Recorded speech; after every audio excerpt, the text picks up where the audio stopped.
بسم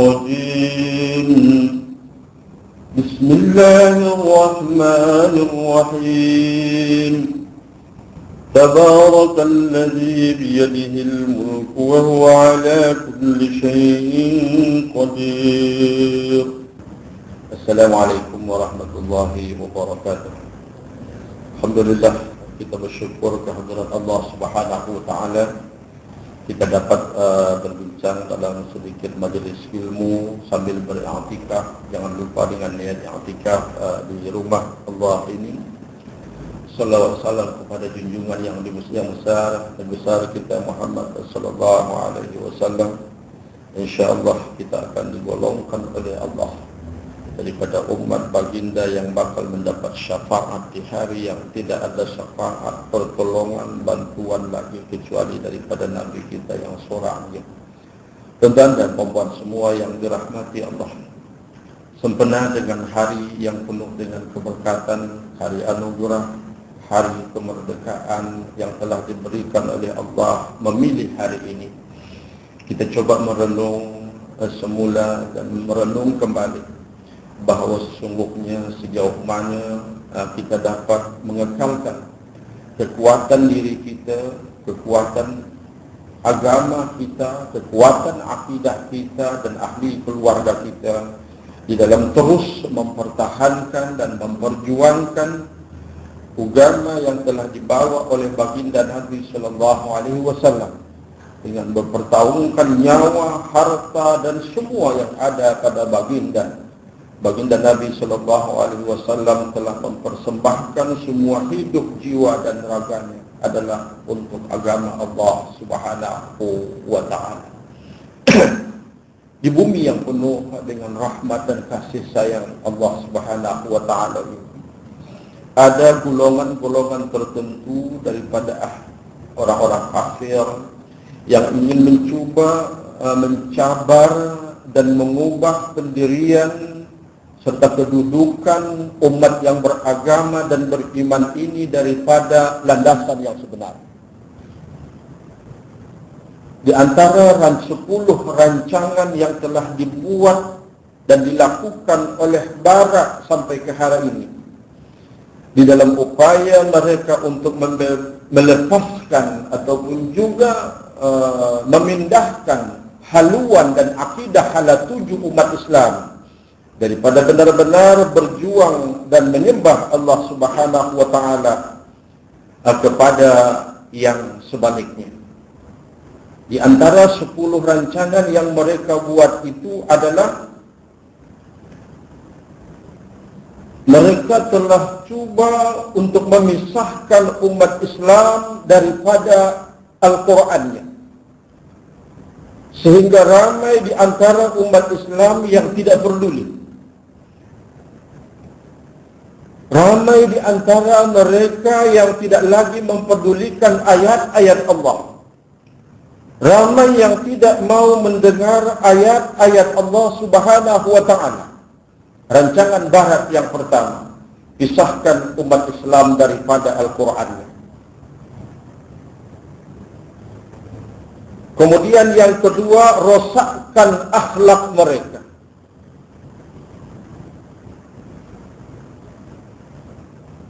Hilangkan mereka daripada manusia yang mempunyai harga diri dan tata susila. Rancangan ini adalah hampir berjaya. Di mana-mana negeri, di tanah-tanah yang duduki daripada bumi Allah ini oleh umat Islam, atas jualan bebas tanpa ada bayaran melalui media massa dan juga media elektronik, mereka tawarkan budaya sonsang dan kotor ini untuk merusakkan akhlak dan juga budi pekerti umat yang beriman ataupun umat Islam. Mereka berjaya. Kemudian juga mereka juga telah berusaha untuk memecah belahkan umat Islam. Memecahkan belahkan umat Islam sehingga tidak ada kekuatan. Sebabnya umat Islam ini bila mana mereka duduk bersatu, satu suara, mereka boleh mempertahankan apa yang ada pada mereka dengan sampai kepada berkorban nyawa sekali. Mereka pisahkan umat Islam dan pecahkan kekuatan ini. Kemudian lahir golongan yang meragukan umat Islam terhadap agamanya, yang selain daripada itu mereka telah merancang supaya rosakkan wanita-wanita Islam. Saudara-saudara, ini adalah di antara rancangan yang telah dibawa dan dipikirkan oleh mereka untuk mengubah hala tuju dan haluan umat Islam di seluruh dunia, bukan hanya di negara kita. Makanya dalam arti yang seperti itulah kita perlu berwaspada, kita perlu banyak bersyukur. Kalau hari ini ramai negara-negara yang telah terkandas, korban, jatuh daripada kekuatan yang raksasa pada awalnya menjadi jatuh,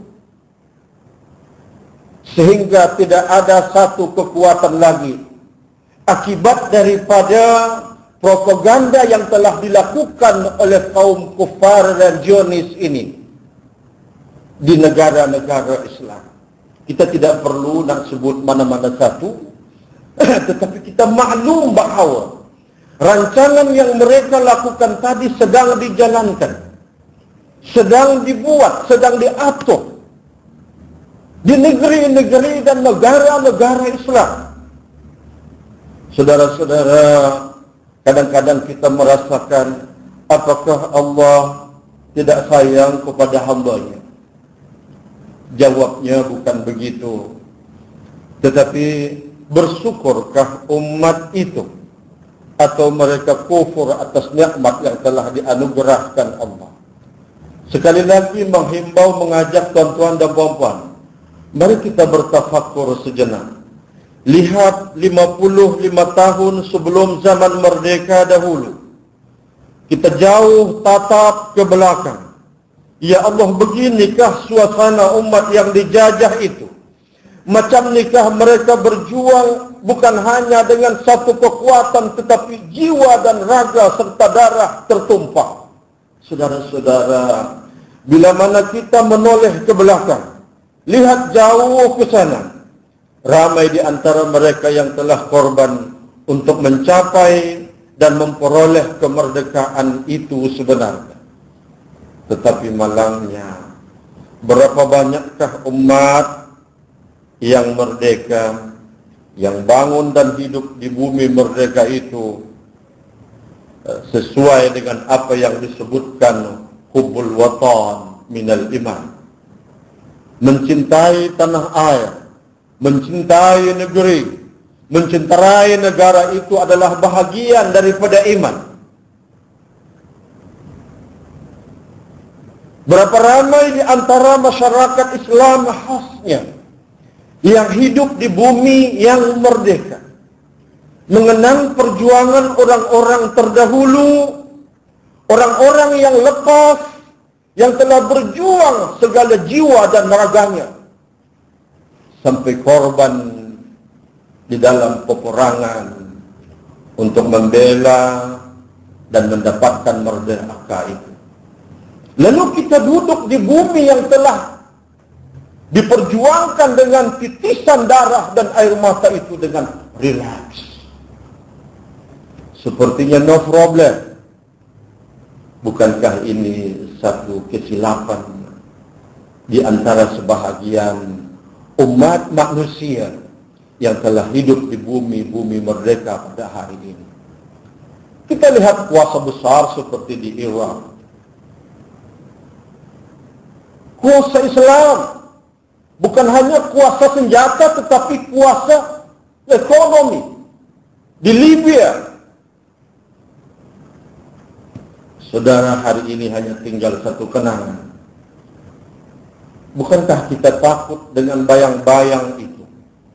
Bila mana Allah menyayangi hamba-hambanya, menyayangi umat di dalam satu negeri itu, niscaya Allah akan anugerahkan mereka rezeki yang berlimpah ruah, kesenangan, ketenteraman, keamanan, kedamaian, dan juga kesejahteraan yang merata.